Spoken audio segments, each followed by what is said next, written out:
কি রান্না করার গো? মাছের ডিম। এটা মাছের ডিম রাঁধতেছ না?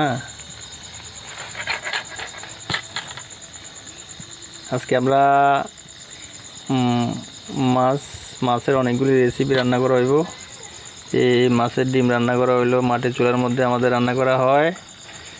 তারপরে এখানে মাছের পাতোড়া বানাইব এখন কলা পাতার মধ্যে।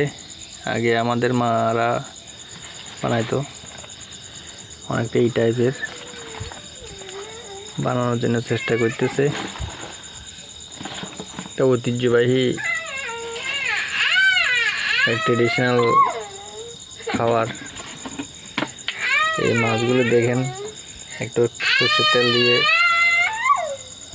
হালকা সর্ষের তেল দিয়ে একটু লবণ ছাড়া তো আবার ঘিও খাওয়া যায় না, তো লবণ লাগে।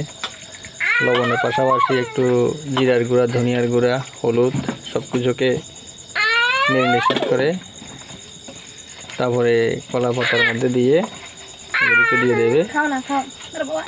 তারপরে দেখুন কীভাবে দিচ্ছে।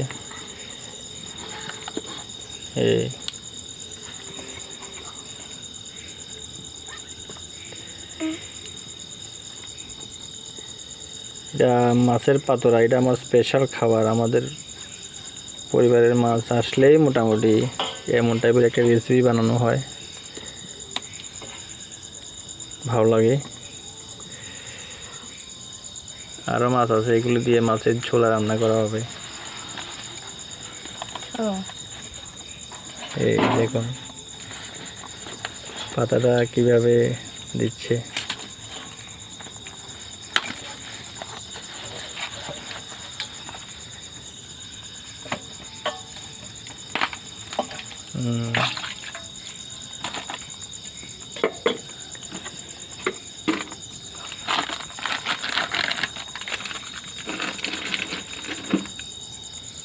কি বাবা, আজকে অনেকক্ষণ ঘুমিয়েছ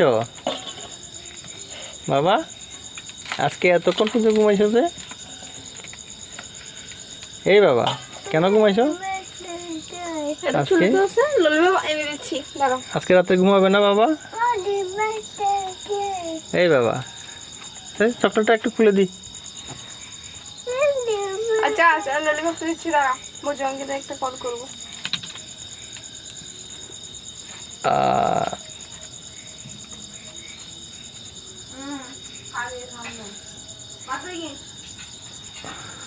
আমরা